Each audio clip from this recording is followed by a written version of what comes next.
Back here on the Fan Cred app. My name is Cole Nevins. I'm here alongside my good partner, Shane Rich. Today is Super Bowl preview day. We are just a bunch of sleeps away from the big game, the grand finale of this NFL season. On this show, we are going to preview the Super Bowl and also get to touch on the quarterback drama, which we were gifted with this past week, to keep us entertained through this week with no Super Bowl events, obviously, due to COVID. And this offseason, Shane, it's going to be an absolutely wild one. We always say the NFL is a one-year event. There's never a dull day in football. And I think we're going to get that this offseason. Yeah, and there's a lot to look forward to between the draft and free agency. So much in store. I'm really looking forward to this weekend, obviously. I don't know if the Puppy Bowl is still on, but, the big game. And the biggest headline to me, Cole, is the legacy for the two. If Brady wins, he obviously won't write off. I think he'll play till the wheels fall off, but his legacy and where he stands out, going to Tampa, winning a 7th ring. And then if Mahomes beats him and Mahomes wins a few more in his career, we have that narrative when Mahomes retires, is he better than Brady? So there's a lot to look at. I'm excited. Yeah, a lot. This game obviously surrounding the quarterbacks. And we're crossing our fingers for no more COVID cases. We knew that Kansas City had a few issues this week. Demarcus Robinson. Hopefully that doesn't spread throughout the team. That would be an absolute disaster. How about this for a question to start off the show? Mm-hmm. Do you think if, God forbid, Mahomes or Brady got COVID, what is the NFL doing? Are they throwing the test right into the garbage, or are they postponing the game? What do you think? It's a good one, Cole, because, we were in a similar situation 2 weekends ago with Mahomes and his status with the toe injury and the concussion. I think they would push it back in that case. I mean, how do you not? I don't want to see Blaine Gabbert play his old quarterback, Chad Henne. I don't want to see that Jacksonville Jaguars quarterback room from 2011 in the big game. Oh, I didn't even realize that. Wow, that would be quite the Jacksonville match. That would be cool. I mean, talk about a way to encapsulate the entire season. Yeah, Jaguars go 1-15. Their backup quarterbacks from then go play in a game, or not even, because Gabbert was starting way back when for the Bortles era. But oh my God, I mean, wouldn't that be such a headline to come if they were both out? But we don't have to worry about that right now. Knock on wood, obviously. But we have a Super Bowl week coming up. We have the weekend. And it's going to hopefully be a thrilling game. So on this show, we're going to bring on a lot of people to give their predictions on the big game. Hopefully we get some diverse takes, not the same thing every time. And then once the wheels fall off of that, we will go straight into quarterback talk. And we got plenty to talk about today. So I think we should get started right here. So let's do it. Shane, right off the bat, want to start with your Super Bowl prediction, and then we can just get the ball rolling. We want to go this early. Wow. You put me on the spot. I've actually been going back and forth. And how about this? Yeah. Maybe we'll ease into it. Yeah. We gotta get through the first quarter first. So how about you start with a question, and we'll bounce off. Question for you? Yeah, give me a question. I want to know who scores first on which team. There's a lot of options. I mean, Kansas City has to start down first. I mean, that's how it works. Right? That's what I thought. I mean, they have to start down 10, and then you're going to check Twitter, and then Twitter's going to be like, oh, here we go again. Let's see what happens. Chiefs down 10. And then it's just going to go right as it's been going the past few times with this Kansas City team. But if I had to make a bet, I mean, wouldn't be surprised if the Buccaneers got on the board first. Who? Who, though? There's a lot. Did they go to... Let's go AB. I'm feeling an AB touchdown to get the momentum started. Okay. And he's definitely playing this weekend, because there was a report after Championship Sunday on the status of Le'Veon Bell, Antonio Brown, and Sammy Watkins. I believe they're all good to go. So I see that. I'm going to go Gronk, Cole, because, Gronk had his best game of the year earlier in the season versus the Kansas City Chiefs. He had 7 catches for 100 yards and I think a score. I think he's due for a big game. He only has, I think, 2 or 3 catches so far in the postseason. I like them to get him going early. Yeah, you look at what they've done with Fournette throughout the season, how now that you really look back, you realize that what they did was they conserved him they preserved him for the playoffs. which was such an interesting strategy. They were able to work with Ronald Jones throughout the season, have him as their workhorse back, and now Fournette slides in, and he becomes the workhorse back of the playoffs, and he's playing phenomenal. Shout out playoff Lenny for his performances. Mm-hmm. But now he's locked and loaded for the Super Bowl. And we look at last year, which was the interesting headline, and we had two no-name, quote-unquote, running backs starting for both teams. Playoff Damian, playoff Raheem in the big game. But I mean, the running game is going to be huge in this one. Yeah, absolutely huge, especially for this Buccaneers team. And something now talking into the flow of the game, ways that they can win. If this is going to be our next conversation right now, Tampa Bay has to control the pace of this game. Agreed. Especially from the get-go. And the way they can do that is to kill clock on the ground. I think that's a great way, and you don't want to we talked about this last time. What the Buccaneers cannot let happen is Kansas City get consecutive touchdowns and get the momentum like that. We saw it, and I say that because we saw it happen in the Green Bay game. The best thing that the Buccaneers did that no one's talking about is, despite they left some sporadic touchdowns to Rodgers and the Packers offense throughout the game, they never allowed Green Bay to go back-to-back or back-to-back-to-back with scores and get that full momentum switch. Yeah. No, and I saw hear it you. happen throughout the game because they had the interception. Everyone, the excitement went up, and then it crumbled down after another 3-and-out. If Green Bay was able to get 2 straight scores, I think it's a completely different game. But then you have to, instead of playing hypothetical, you have to give credit to that Tampa Bay defense for sticking in there. No matter what the scoreboard said, the biggest thing they did, Shane, was that they did not allow the Packers to gain the momentum they needed. No, and I agree with you completely. I actually think it's the deal for both sides. It's keeping both quarterbacks off the field because, look, we know how good Tampa's front seven is, right? That's without a question. Kansas City's pass rush is good at times. I think Frank Clark, Chris Jones, Ninati, and Okafor, these guys, they step up when Kansas City needs them to most. But I think this is momentum. I think this is burning out the clock. And I don't know if it's necessarily running the ball the whole time. I just don't see it. I don't see, Andy Reid and Eric Bieniemy scripting that for the Chiefs. I think they're going to come out and they're going to try to, have Mahomes make quick shots over the field. I wouldn't be shocked. Kelsey had, I think, 7 or 8 receptions in the first half against the Bills. I wouldn't be shocked if that's the case now this weekend against the Bucs. They're going to constantly throw to him. Tyreek Hill is going to be open in the flats. It's going to be a lot of, plays in the open field for Tyreek Hill and Mecole Hardman. I see a lot of that. And for the Bucs, cool. I mean, luckily they don't have to go up against Vita Vea, right? They're lucky they have him on their side. Absolute run stopper, probably one of the best in the NFL at that. But I think they need to be reliant on Leonard Fournette and Ronald Jones. I'm actually excited to see what they can do with them. How, they've never played in a game like this. They've both never been to that Super Bowl. What is that like? So I'm excited to see. I'm excited to see how, Brady gets this young, inexperienced Tampa offense going in the Super Bowl. Yeah, no, you bring up an interesting point there, but how about this? There's a lot of people coming out and saying the only way that Kansas City can win, the only way that Tampa Bay can win this game is if they're able to put up more than 30 points on the board, which everyone says is the only way to beat Kansas City. But is that necessarily true, Shane? I don't think so. Do they have to score over 30 points to win this game? Does it help? Obviously, but I don't think that's necessarily the case. Cool. You've said it in the past. I don't know if you've changed your mind. I think this is a low-scoring game. I don't think this is a shootout that most would expect. I don't think this is a 35-31 game. I don't think this is a 28-24.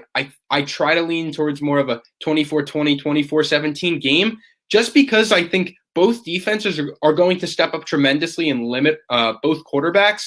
And I'm not saying Mahomes is going to be sluggish. I don't think the same for Brady, but there's so much that goes into it. Tampa playing at home, right? The health of Tampa's wide receivers and running back room, all of it. How can Tampa secondary play against Tyreek Hill? Because Tyreek Hill had however many catches for 279 yards and 2 or 3 touchdowns last time they played. You have to limit him. Yeah, and you even look at the offensive line, which is a huge issue as well for Kansas City. So before I get into more of that, Just a reminder, if you guys want to come face-to-face with us, call in to the fan line and make sure you click that green fan line button. You'll get right on the show with us, talking, chatting away. Have any questions, have your prediction ready, and we're ready to talk about anything, react to anything, whatever you guys want to chat about. We're here, and we got the whole hour to do it. So going on with what I was saying earlier about Kansas City's offensive line, of course they don't have Eric Fisher in this game. And it could almost be more impressive if they're able to win this game against not only that Tampa Bay pass rush, but also with the deficiency at offensive line. And I think they're playing, we discussed this before the show, with 5 backups. That's unbelievable. 5. And it's a testament to Kansas City's management to be able to get the depth that they have across this team. It's not even just a next man up mentality. They got the next unit up. It's unbelievable what they've done there to build that team. And Cole, you know what my biggest thing is with this? Do we even notice, in all seriousness, you hear Eric Fisher's name and you think, oh my God, one of the 5 best left tackles in football, that's a huge blow. It is. But when Mahomes took that option run against the Browns, right, and got hurt, that was him absorbing a hit. That wasn't someone hitting him from behind, getting his bell rung, giving up a blindside sack. It wasn't that. I think that, I don't know what it is with this Kansas City offense, Cole, but it's the next man up.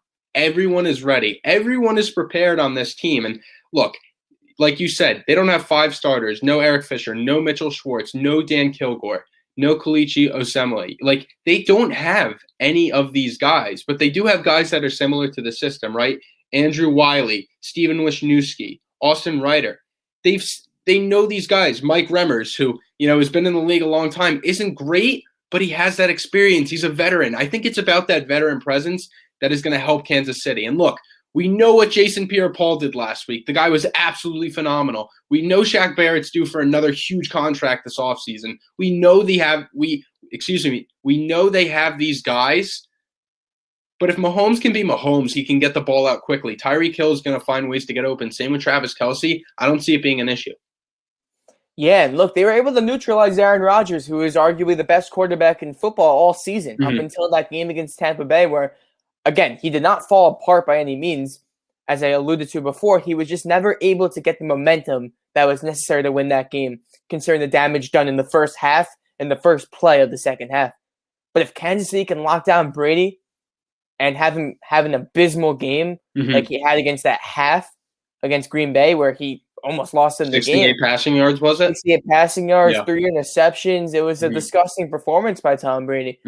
So, but the biggest thing, and we're going to bring on someone on the fan line right after this, but the biggest thing about this game is that what has carried Tom Brady to a lot of these Super Bowl wins and a lot of the wins throughout his career in general is the ability for his team to put him in good starting field position. Agreed. Yeah. And that requires turnovers. And you look at this Chiefs team, and outside that Miami game when they had that fluky first half, I can't remember Patrick Mahomes ever giving away silly turnovers, especially at the start of the game, to give the other team momentum. Tom Brady has made a career off of capitalizing in the short field and gaining momentum. We talk about that double momentum shift, that 1+1, not the 1+0. You need the 1+1. That's the turnover, and that's capitalizing with the touchdown. If Tampa Bay is able to do that, if they're able to force those turnovers and get that double momentum swing, that could be a massive turning point in this game. I just don't know if that's going to happen. I don't know if Brady's going to be blessed with some of those opportunities where he's in the short field position. You look at the advanced stats behind it, and when he's not in those short field positions, he's a very mortal quarterback in the playoffs. I mean, again, he does have a lower playoff passer rating than Tim Tebow and Blake Bortles. And I think Mark Sanchez as well. Don't forget that. On that note, let's bring on Kellen, and a good friend of the show, and we'll see what he wants to talk about.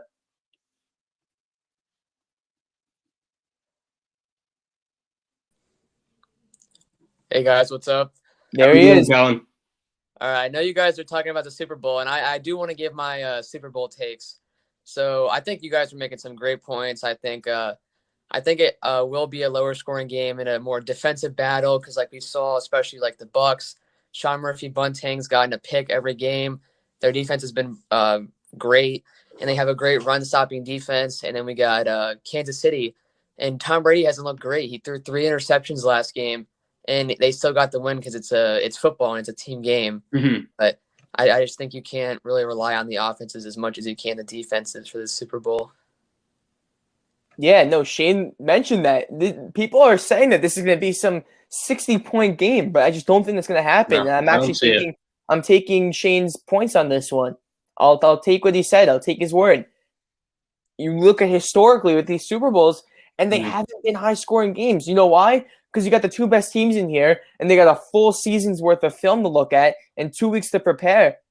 That's plenty of time to the game plan for these offenses. Historically, these games have not been very high-scoring. Outside that one shootout with the Patriots and Eagles a few years back, they've been low-scoring games. I mean, Shane, I think what was it? Yesterday was a year ago. No, I think today was a year ago today from the Super Bowl, correct? When you went to yeah, brutal. Yep. All right, Woke so up I in mean, pain. Yeah. Shane went to the Super Bowl last year, and as a Niners fan that he is, speaking on his behalf right now. Mm-hmm. But people are still forgetting that that San Francisco completely shut down Mahomes for 3/4 of that game, and then they were just not able to get that final pull. And that's going to be a huge thing in this game. Can Tampa Bay put together a 4/4 performance against Patrick Mahomes? You can't go 3/4 in this game. You have to play. I know, as cliche as it sounds, it's true because San Francisco played lights out for 3 for the quarters. first 3 quarters. And Jimmy Garoppolo had a really nice game for 3 quarters. And then at the end, the wheels fell off, and that's the problem. They need an absolute complete performance. Last week, not a complete performance by Tampa Bay. The first quarter of last week with Kansas City, I know it was fluky, but those mistakes add up. They can't make those mistakes early in the game. And as much as everyone says, oh, Kansas City can come back from everything, while that is true, you don't want to put yourself in that Super Bowl hole. We saw it happen. I always have flashbacks to that Peyton Manning play at the beginning of the Super Bowl against Seattle. Talk about the momentum shift in that game. Starts right off the bat with a touchdown for the other team. And Cole, you keep listing all these Super Bowl wins, right? And especially last year with the Niners, people are quick to blame Jimmy G for his 4th quarter performance. It was clearly terrible, and Shanahan's play calling made the team fall apart. But you have to remember the Frank Clark pressures late in that game. Chris Jones, Alex Okafor, all these guys, they all step up. Cole, Kellen, when we look back at these Super Bowls, right, whether they're high scoring or not, the teams that win, most of those plays were noted from their defense. Cole, you mentioned the safety. Kellen, I know you're a Colts fan. I hate to do this to you, but the Tracy Porter pick 6, right, to shift momentum against the Saints. All these plays, Von Miller strip sack against Cam Newton. It's a constant thing in these games. The defense will step up when you need it most. And the craziest part about this game is we know it's Mahomes versus Brady. We know the legacies between these two, right? We know the offensive weapons in this game. We know the coaching history. We know everything about it. But we're forgetting to add in how important the defense is in this, right? How important Frank Clark and Shaq Barrett may be, and Jason Pierre-Paul and Chris Jones and L'Jarius Sneed. I forgot to talk about him a week or two ago. That guy, he's probably the X factor for this Chiefs defense. Yeah, I mean, I think the spotlight obviously right now is on this Mahomes-Brady, like the passing of the torch almost. Mm-hmm. But yeah, I completely agree. I think the defense is going to be the highlight of this game. It'll surprise most people. I think Brady could be just like last game. I mean, people aren't necessarily praising him, but they're not really recognizing that last game he did not play great. He gave up 3 interceptions. It was almost like a Jameis Winston kind of thing. He was like 3 touchdowns, 3 interceptions. Yeah. And I don't know. Mahomes isn't. I think Mahomes will be good. I think he's always been great. He hasn't really. I wouldn't consider him inexperienced. He's young. He's still. I mean, yeah. I think this is a passing of the torch kind of moment, and for this one, I got to go with the Bucs. I think the Tampa Bay's defense is going to bail Brady out, and I think he's going to get another ring. And I do not think he'll retire as well. I think he'll keep playing and win the Super Bowl. Yeah, no, I definitely think he'll keep playing. But it's crazy. You mentioned like Mahomes' age and experience. He's a D Ford offsides from going to 3 straight Super Bowls. Think about that. Because remember, if you go back to that game, D Ford was offsides on the other side of the field. Brady threw it to Gronk, terrible pass, got picked off, got called back because of an offsides penalty. They went on to score. They got the coin toss, of course. They got the ball, scored in the first drive, and they won that game and head to the Super Bowl. I mean, that was, I'm sure that sticks in Mahomes' head. He never got the chance to win that game at the end because of the coin toss. So that's a big headline in his mind as well. Maybe it's the it's that MJ motivation that he needs. Anything that can get him fired up for this game. Yeah, and correct me if I'm wrong, but that was the Super Bowl where against the Rams, the Patriots and Rams. And I mean, looking back at that Super Bowl, that's probably the most boring Super Bowl I've ever watched in my life. I think there was one touchdown at the end. Mm-hmm. And I mean, looking back at that, I mean, Mahomes knew he gets in that game. I mean, there's a good chance he gets his first Super Bowl that year. You guys think he would win that one? Absolutely. Yeah, I see. think And we're going off track with this, but with that Super Bowl, I think that comes down to Belichick totally out-coaching and outsmarting McVay. I mean, the defensive alignments they had, Stephon Gilmore's performance, they totally stacked the box on the Rams. They couldn't get anything going. We're talking about Kansas City was in that game against the Rams, or even the Saints, who actually deserved to go into that game. But the Rams' offense was just as good as the Chiefs that year. So they really weren't, and that was a mastermind performance from. I would have given Belichick Super Bowl MVP of that game. He should have. I think was it Edelman who won it that year? Yeah. Yes, yeah. Edelman won it. And remember, I always think of Edelman's his miraculous Super Bowl catch when Brady threw into double or triple coverage. It went through the defender's hands, and Edelman came down with it at the bottom of the pile. I mean, that was against Atlanta, one of the most unbelievable plays in Super Bowl history. Mm-hmm. All right, Kellen, any last thoughts before we move on? No, I just wanted to give some thoughts about the Super Bowl, but thanks for having me on. No problem. Thank you for coming on. That was Kellen Ritterman, a good friend of ours, and man from Phenom. Does a lot of good work with college basketball. Go check out his show, the Phenom College Basketball Show. Does a really nice job there. Mm-hmm. But if you want to come on just like Kellen, give your pick, give any takes, talk about quarterbacks. You mentioned the Rams. Now it's a completely different scenario with them. Do we want to segue there yet, or do we want to? Let's get into it, shall we? Why not? Save picks for the end. Yeah, how about that? Yeah, there's our tease. Game picks at the end of the show. Stay tuned for that. You don't want to miss that. Stick around. But yeah, blockbuster trade this past week in the NFL. What was it? Was it Friday or Saturday? Saturday night. Who would have thought on a random Saturday night? You say who would have thought? But you have to think about it like this. It made a lot of sense because Les Snead is working after hours, Cole. What? Les Snead is working after hours. Not only that, no, I think it's not even Les Snead. I don't know the name of the Lions' they have a new general manager, correct? Yeah. Okay, well, I'm forgetting the name right now. If someone can help me out right now, give it to him. Give it to me.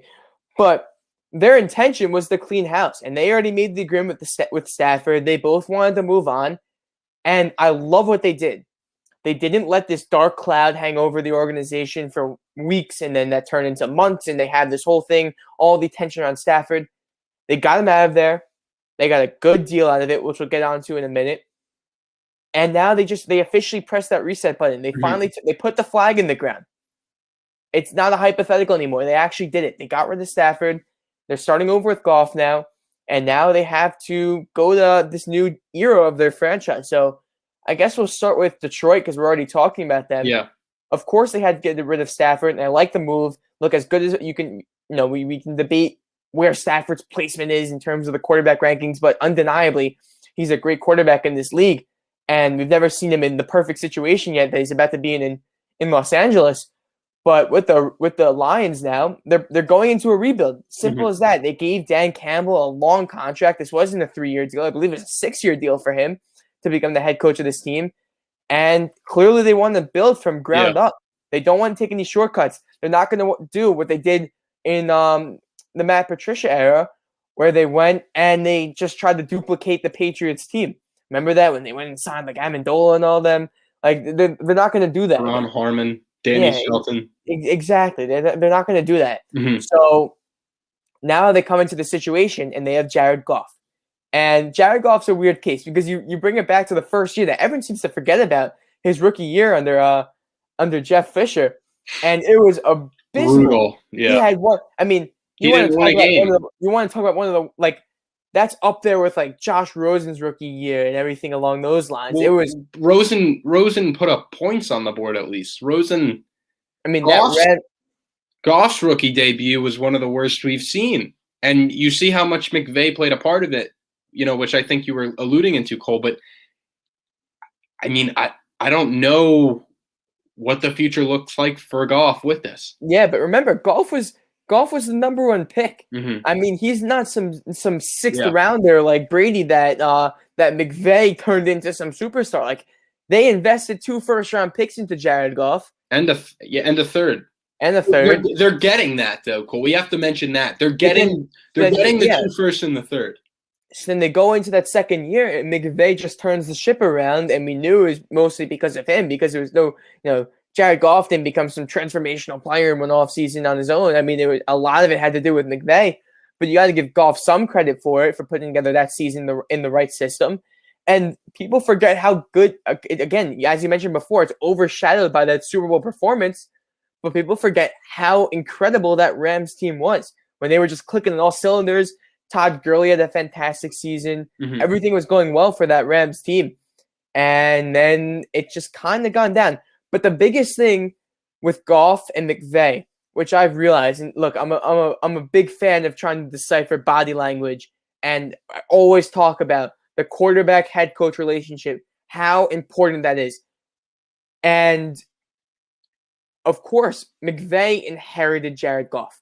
Mm-hmm. When McVay took the job, he had his quarterback already on the roster. He didn't get to hand pick it, similar to a lot of situations we see around the NFL right now. And in this case, I just didn't think the body language between McVay and Goff was true. I thought it was forced. It's very similar to what we see with Gruden and Carr. They can talk all they want about... They're neighbors. They live next to each other. Listen, if people are constantly asking if the chemistry between them is okay, there has to be something wrong. You know what I mean? I agree. This wasn't a one-time thing. It's the same thing with Simmons and Embiid, if we want to put in NBA terms. If people are constantly asking if the connection between both those parties is okay, there's obviously something wrong. And that was the case with Goff and McVay. That's a total difference. That's different No. It's not there with Simmons and Embiid because they've just waited for a coach. Goff had the coach, right? Goff had the offensive. I don't want to call Sean McVay a mastermind because I think when he goes up against guys like Shanahan and Pete Carroll, if the talent's not on the field, he just gets absolutely outcoached. But Goff had the mastermind. Goff had the weapons, right? Goff had everything you could have needed or wanted. Poor O-line last year, a banged-up Todd Gurley. What do they get him? A mostly young new offensive line, Cole, and 3 new healthy running backs. And Cam Akers, Darrell Henderson, and Malcolm Brown. Look, like, Goff had everything, right? And if that's his best case scenario, if that's where he's going to flourish the most, if that's where he's going to succeed the most, I understand where Detroit's going with this, right? Build for the future. It makes sense. I think Detroit, people want to pick winners and losers of this trade. I think both teams win. And a random comment on Instagram I saw, and I couldn't agree with it more. It's Rams win now, Lions win later. And the Lions win later if, with the picks they've gotten, they draft well. If they can take the 2 first-round picks they have in the 4 first-round picks they have in the next 2 years, draft well, find good guys with that, right? Jeff Okudah, I think that was a grand slam pick. I think, the best is yet to come for him, the young corner out of Ohio State. If they can draft well, if they can evaluate guys, they're headed in the right direction. And, the draft picks to me were the biggest thing. And I just want to read this real quick for you, Cole. Keep in mind, Detroit's taking in a large cap hit, right?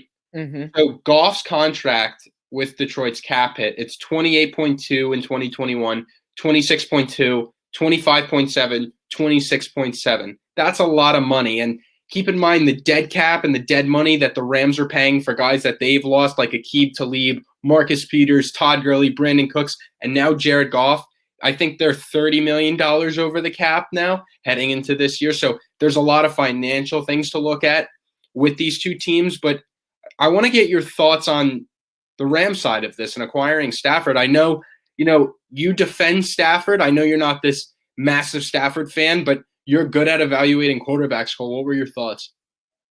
I absolutely love this trade for the Rams. It's exactly what I wanted them to do, because we always talk about Super Bowl windows, and people are constantly bringing up these negatives for the Rams. The cap, the lack of draft picks, everything along those lines. But you know what they do have?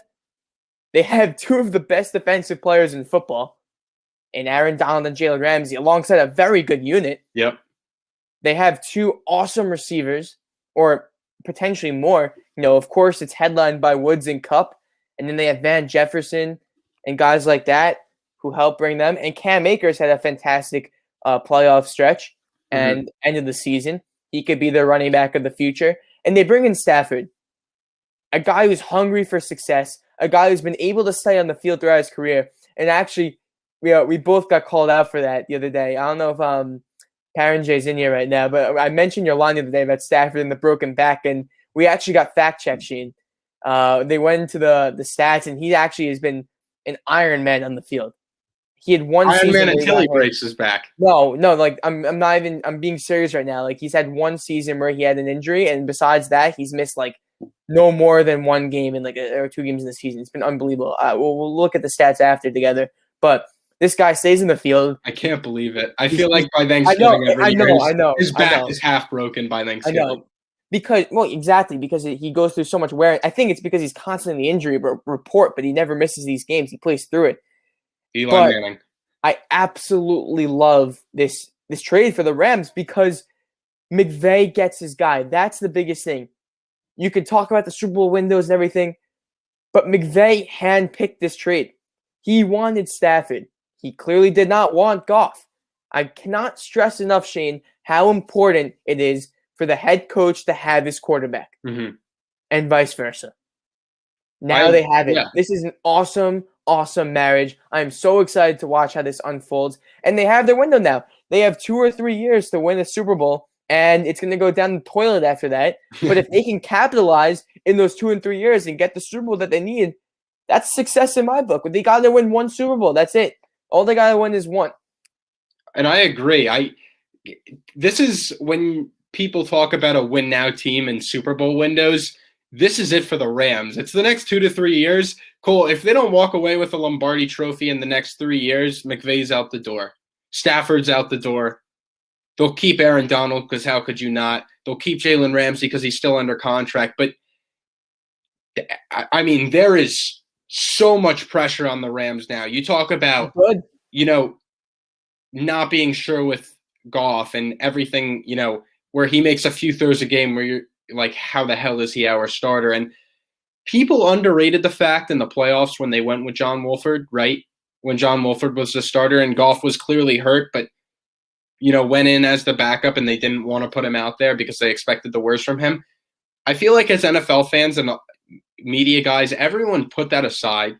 They put that, that decision aside. But to me, I thought back and that was a wake-up call because I feel like if that's Mahomes or if that's Tom Brady or if that's, Aaron Rodgers, if any of these guys are even somewhat banged up, they're keeping them in the game. That to me said everything we needed to know about McVay and while I agree to an extent, you have to realize it was a hand injury. This wasn't some twisted ankle or a knock on the hip. Well, I he had 4 fingers to throw the ball. I'd rather a guy with 5 fingers to throw the ball any day of the week. I hear you, but the Rams went out there and got it done, and Goff played well enough for them to win. So that's why I reevaluate it like that. But the time is now for the Rams, and as the Niners, I'm not upset, or as a Niners fan, I'm not upset that we missed out on Stafford. I'm really not, because am I satisfied with Garoppolo?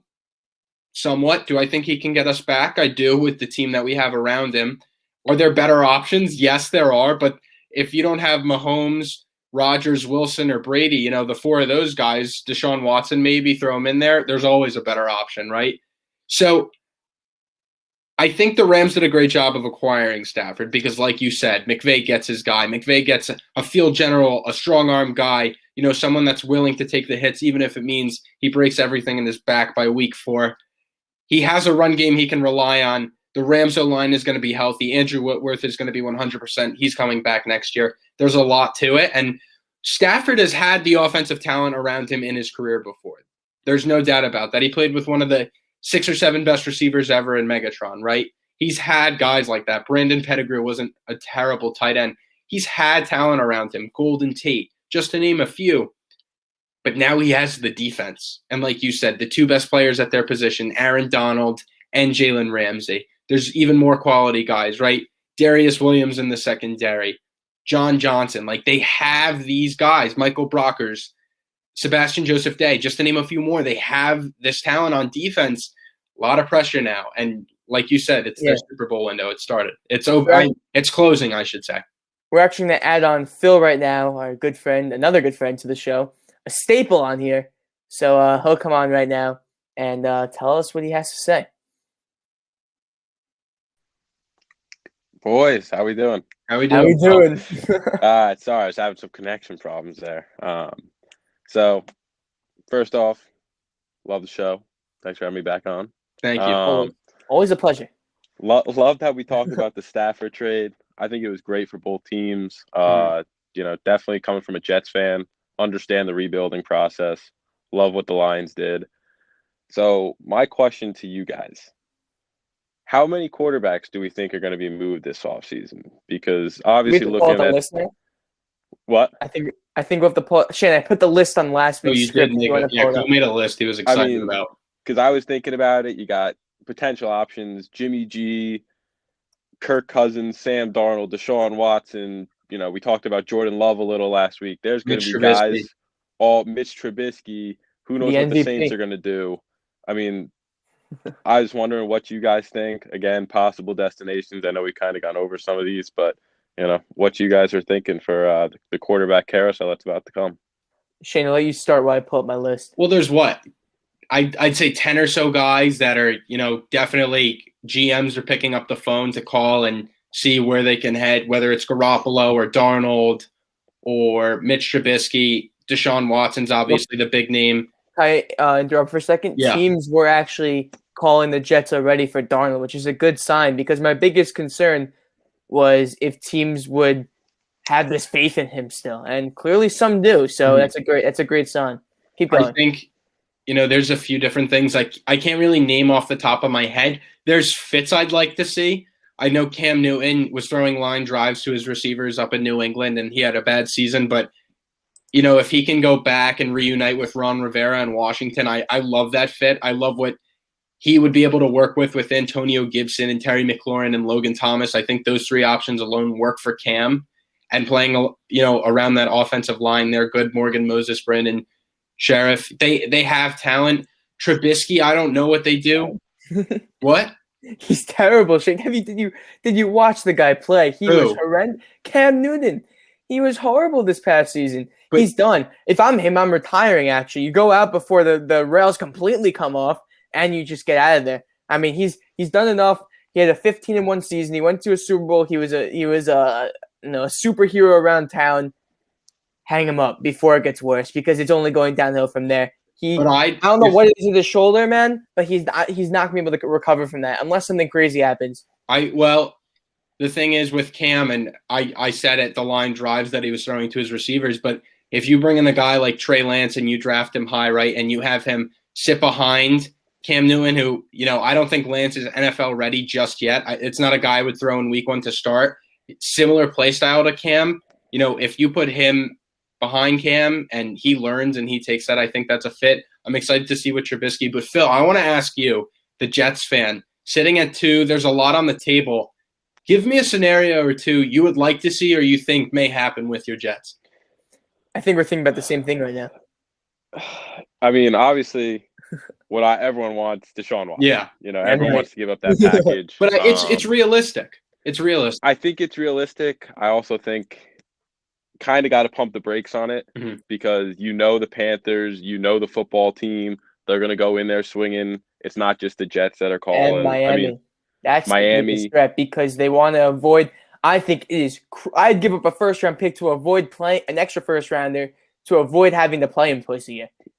People are underestimating how important that is. I don't want to play – you want to play Watson and Josh Allen and them. Who's the other quarterback in the division? Whoever the Patriots take. Yeah, whoever the Patriots get potentially twice a year. I was gonna say Brady, obviously not twice a year. I don't tell you that for sure. No. You're almost bound for like 3 losses already. So that's so important. You're talking about the competition. But I'll actually propose a question to you instead of listing down these teams. There's some rumors that Houston, and this is a really smart move by them, wants to target Quinnen Williams in the trade. And he had a fantastic season for the Jets last season. Totally broke out after all the hate in year one of him, not generating enough pressure on the quarterback and everything. Even the Jets had a fantastic run-stuffing defense under Greg Williams, of all things. But with Quinnen Williams, would you be willing to give up him and a few first-round picks in a package for Watson? Is it worth it to do that? Personally, I would not. I think there's other options. I think what the Jets' biggest problem is, from what I've seen, is every time they get a good player, they trade him. He turns into some bum or any other problem that they have. Quinnen, everyone loves him. Good guy, great football player. I think you re-sign Marcus May, you roll with Quinnen, and you look to maybe throw in John Franklin Myers. Or you try and throw in someone else in an extra pick. I'm not big on giving up, leaders in the within your organization, especially when you're the Jets. What is this, the 15th straight year of rebuild here? I mean, you drafted a guy top 3. Again, if we're talking this last year, I would give him up. I think any Jets fan will look at that and say, well, yeah, we'll give him up. And I, not to just make it about the Jets. I saw the Niners, people are saying, oh, give up Bosa, right? I'm sure, Shane, you've heard that. I would never do that. Exactly. So, I mean, do you want to give up 3 or 4 first-round picks plus an elite, defensive lineman, whether interior or, an edge rusher? I think that's a lot. And, again, I'm not under, Deshaun Watson, honestly. He may be the second-best quarterback in the league. He's phenomenal. I think if you put him on the Chiefs, he probably has the same numbers as Mahomes. But I wouldn't give up Quinnen. I would look to give up maybe another piece, but I would not give up Quinnen Williams in a deal. I'll say this. Quinnen Williams is not my first choice to give up by any means. I'd rather give an extra pick than have to give up Quinnen Williams. But at the same time, I mean, you mentioned that Quinnen's a great player, and he's a great locker room guy, and the fans love him. You know who the fans are going to love even more? You know who's an even better player? You know who's an even better leader? Deshaun Watson. That's who it is. I mean, that's your checkmate right there. I mean, But Cole, let me ask you this. It is that important to have that elite quarterback. The Jets have been – I know you said the Jets had this whole cycle, especially with interior linemen, between Leonard Williams and Muhammad Wilkerson and Sheldon Richardson. The list goes on and on and on. But to finally get that quarterback that we've never had in our history, legitimately, because the quote-unquote best quarterback on the Jets is Joe Namath, and he's one of the most overrated players and athletes in sports history. Where do you rank Chad Pennington? No, I'm kidding. But I want to bring up something. I'm going to go with Phil on this one. And I think Quinnen Williams is so important. He is. I don't want to give him up. Jets' future, and it's simply because of my guy, Robert Saleh. Robert Saleh's ability to develop defensive linemen. Robert Saleh's ability to develop young defensive players. You have to, when Robert Saleh takes over the Jets, right, and he's looking through teams that may have interest, Quinnen Williams has to be a factor in that. I mean, the 4 first-round picks in the next 2 years are obviously attractive, but, dude, Quinnen Williams, right, a generational talent in my opinion. I think the sky's the limit for him. I wouldn't be so quick to give up on him. Now, look, I don't know what else you're giving up on the Jets. I don't mean that in a rude way. I don't know what else the Texans are looking at. Like, oh, I want this player. I wouldn't. If I'm the Texans, I wouldn't accept 2 first-round picks in Jamison Crowder. That's just not logical. But if there's something you can work around, or if it's that extra first-round pick, if it's 2 this year and 1 next year, a part of that Jamal Adams trade, right? I'd do it. I'd give up the 3 in a second or third. Jamal and Justin Fields for Deshaun Watson, I'm doing that in a heartbeat. Mm-hmm. I mean, I'd give up 3, and I'd give up 3 plus a few extra, not another first, not 4 first. Let's not go crazy. Because remember, the Texans were not good this past year, despite having Watson. Were they 4-12? They had the 3rd pick in the draft. That's the counter argument for the people that want to trade Quinnen Williams. You still need to have a good team with him. And that's why I continuously say that this football is a team sport, and somehow people constantly forget that. Mahomes is only as good as he is. Obviously, he's a supreme talent, but he is in a dream situation that anyone would kill to be in. And you look at other guys who have just been absolutely torn apart. Go talk to the quarterback in New York right now, Sam Darnold. He'd kill to be in Kansas City right now. And you guys will get and I think you'll trade Darnold. You'll get a second or third round pick for him, which makes it up. And what people are forgetting, if you guys acquired Deshaun Watson, the big word in that is if. The cap space you guys have, and Robert Saleh is an attractive head coach, the players and free agents I think you guys have the shot at bringing in, it's crazy. I think Allen Robinson's a big name to look at. I think it's a reach if you don't get Watson. I actually think you're not close to him if you don't get Watson. But if you get Watson, Allen Robinson has waited to play with a quarterback of his caliber his entire career, right? Come on, Christian Hackenberg, guy's elite. But right, if you pair Watson with Allen Robinson, I mean that's and you guys can find a running back either in the second or third round or sign one in free agency. You're headed in the right direction. That's already, you're making the right steps. Yeah. No, I mean, I think it kind of goes with what the Rams have done. Like, would you rather have a first round pick? From the Jets' perspective, would you rather a first round pick or have a guy that is going to be a stud on that interior defensive line for, the next 10 years? Mm-hmm. And again, the Jets don't get good players very often, as we know. But yeah, no, I'm excited for the quarterback carousel. Can't wait for next week. $27-24. I said it last week. I'll be on with a what's his face? LeVar Ball hat. I told you so. Go Brady. So. There we go. Great pick.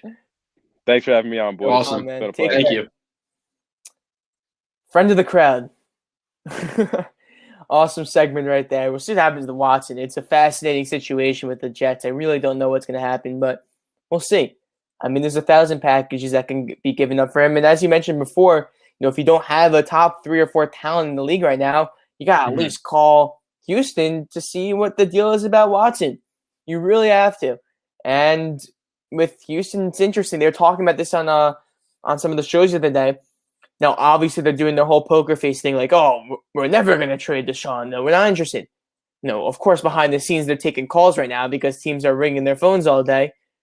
But if you're in the situation, I'll put you in the shoes of being a general manager. I'll put you in the shoes of Nick Caserio, the name that keeps being thrown around. I mean, talk about great publicity once you get into – the Texans general why manager would you job. take that – besides the guaranteed money, why would you take that job? I mean, why? You're going – you know what's going to happen. You can't go into that job saying, oh, God. Don't worry about it. We're going to keep Watson. It's all – don't worry about it. Yeah. Like, I mean, he's at the door. So what do you do if you're Caserio? You're in the situation right now. Watson's not going to be the quarterback week 1 for Houston. But are you doing what Detroit did and just getting all this attention away now, knocking out a trade while the topic is hot, and leveraging in as many situations as possible and just pressing that reset button and saying, look, we have to accept the fact that Watson's not going to be a quarterback anymore. You can't hold on to like an ex-girlfriend or whatever, holding on like it's going to come back. Like he's done. He's out the door, Shane. Like he's not going to be the Texans quarterback next year, no matter what. Nothing's going to recuperate the situation. But do you trade him within the next 2 weeks, 2 to 4 weeks, or are you waiting all the way until draft time when you have a better idea of like what Fields and Wilson are going to look like? That's an interesting point right there. Well, let me ask you this. You put me in Nick Casario's shoes. Do I still have time to, not sign the papers and walk out the door and pull a Bill Belichick? No, but in all seriousness, I think you have to wait it out. I think that because Goff and Stafford are veterans in the NFL, we know what they're capable of. We know what they're made of. This trade was a no-brainer to just, click play, right? Let it fall down. Put all your chips on the table. Make that trade. It's going to happen. We know what we're getting from both guys. Watson's different because if the Houstons end up with the second or third pick per se, a big part of it is going to be evaluating the talent and what's on the board and whether they acquire a quarterback and whoever they trade with or, it's a defensive line prospect, if it's Penny Sewell, right? Or if it's one of the top receivers in Devontae Smith or Jamar Chase. You have to look at it from every perspective. I'm waiting on it. And I'm not saying make it this toxic thing where we're like, Deshaun Watson's available for trade. Everyone knows he's available for trade. Wait it out, though, right? Because if you're the Jets front office, if you're Joe Douglas, or if you're in Miami, or if you're in, I don't know, Chicago or San Francisco, right? You're going to get anxious because you're like, we want Deshaun Watson. We don't know what's going on. Texans, if I'm Nick Caserio, do the first smart thing Houston's done in years. Wait it out. Evaluate talent, scout prospects, meet with guys. The Senior Bowl was a great opportunity, right? I know there's no combine this year, but the virtual meetings, the tape, there's so much that goes into it. And I know people may listen to this and be like, of course, that's a scout's job. You really got to sit down and evaluate it this year because there is so much on the table. Your franchise quarterback no longer wants to be a part of your organization. It's as simple as that. He wants out. He wants nothing to do with you guys. He never wants to put on a Texans uniform again. You need to wait it out. I don't want to say you want to make Deshaun Watson suffer because that's unfair. He's a great quarterback. He's a great guy. I think with what they've given him and what they've given away, he's done everything he's been capable of for the organization. But you need to play this in a business role. You need to play this in a smart role. You need to look at what's on the table. You need to just wait.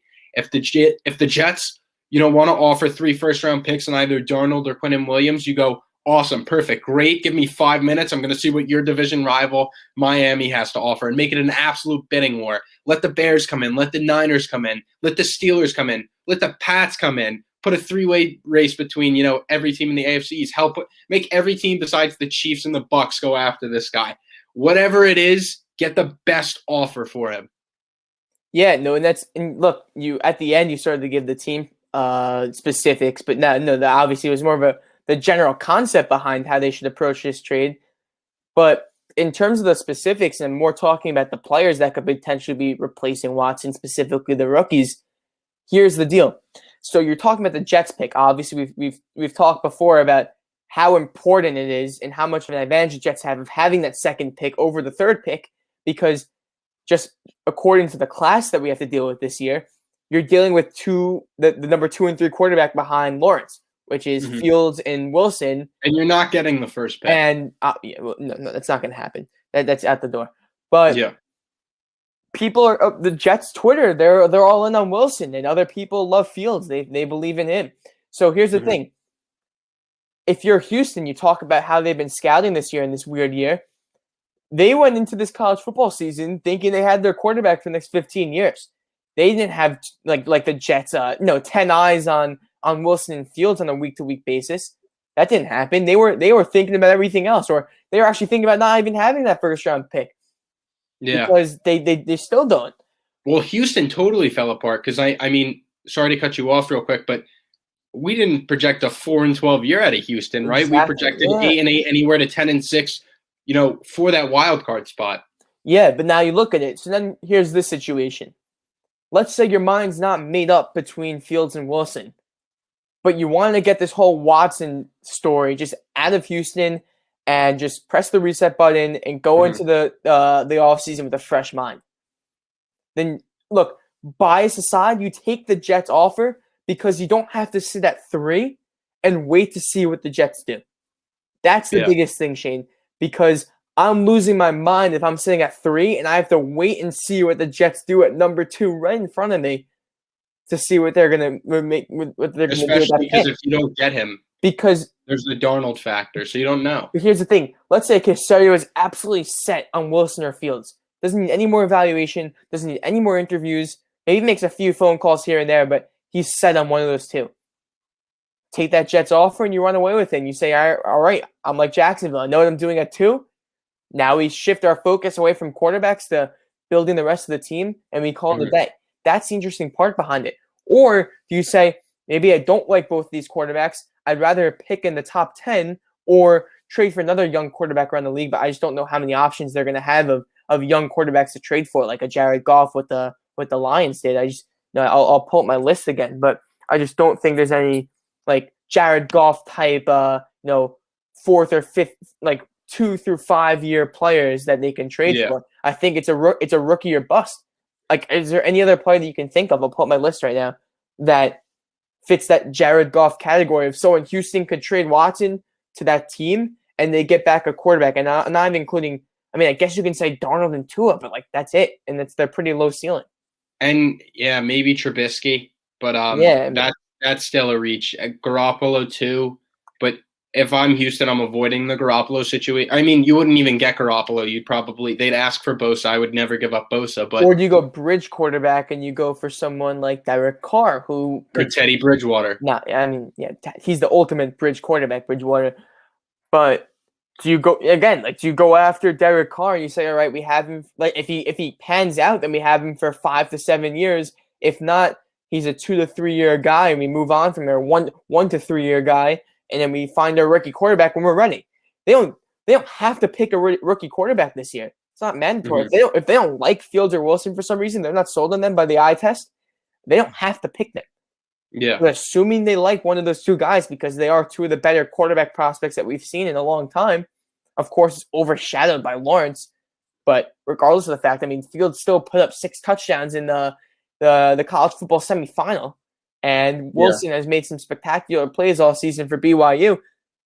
I don't know how much little to no talent. I just don't know how much better of a chance they're going to get at what they have right here and right now instead of, again, playing the hypothetical game and hoping down the road. Let's say they get Carr and they have a lot of mediocre 6 and 7 win seasons. They're going to have to trade another haul of picks to move up to that spot, and you're canceling each other out. Exactly. So if you're sold, you want to get it done with right here and there, start the rebuild, you go. You just press go, and you just try to fix that culture as well. That's the other thing, but we'll get into that another time. I believe our show is coming to a close right now. Any last? We do have to do our picks. Last 3 minutes. Shane, I'll start with you. You go first.